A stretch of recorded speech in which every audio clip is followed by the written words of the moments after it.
டிட்வா புயல் காரணமாக 5 மாவட்டங்களில் அதி கனமழைக்கான ரெட் அலர்ட் விடுக்கப்பட்டிருக்கிறது. எந்தெந்த மாவட்டங்கள் அப்படின்னு பார்க்கும்போது செங்கல்பட்டு, கடலூர், நாகை, மயிலாடுதுறை, விழுப்புரத்தில் காலை 8:30 மணி வரை அதி கனமழைக்கான ரெட் அலர்ட் விடுக்கப்பட்டிருக்கிறது. மேலும் விவரங்களை வழங்க இணைகிறார் செய்தியாளர் தாயுமானவன். வணக்கம் தாயுமானவன். வானிலை ஆய்வு மையம் வெளியிட்டிருக்கக்கூடிய அறிவிப்பில் என்னென்ன விஷயங்களை குறிப்பிட்டிருக்காங்க, விவரங்களை பதிவு பண்ணுங்க. இலங்கையை புரட்டி போட்ட டிட்வா புயலானது தமிழக கடலோர பகுதியை நோக்கி நெருங்கி தற்போது வட தமிழக பகுதியை நோக்கி மெல்ல நகர்ந்து வருகிறது.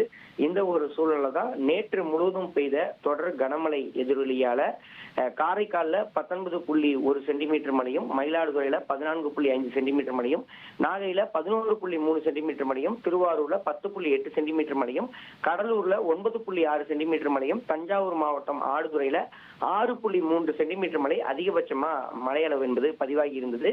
இந்த ஒரு சூழலா இன்றைய தினத்தை பொறுத்த மட்டில் முன்னதாக திருவள்ளூர், ராணிப்பேட்டை ஆகிய 2 மாவட்டங்களுக்கு மட்டும் அதிக கனமழை பெய்ய வாய்ப்பு இருப்பதால ரெட் அலர்ட் எச்சரிக்கை என்பது விடுக்கப்பட்டிருந்தது.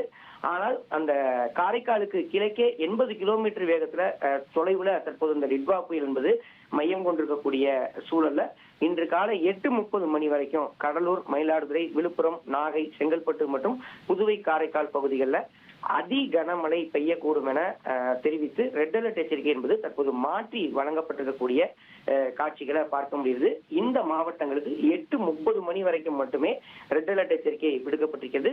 இவை தவிர திருவள்ளூர், ராணிப்பேட்டை ஆகிய 2 மாவட்டங்களுக்கு இன்று முழுவதுக்குமான ரெட் அலர்ட் எச்சரிக்கை என்பது விடுக்கப்பட்டிருப்பது குறிப்பிடத்தக்கது. நன்றி தாயுமானவன், உங்களுடைய முழு விவரங்களுக்கும்.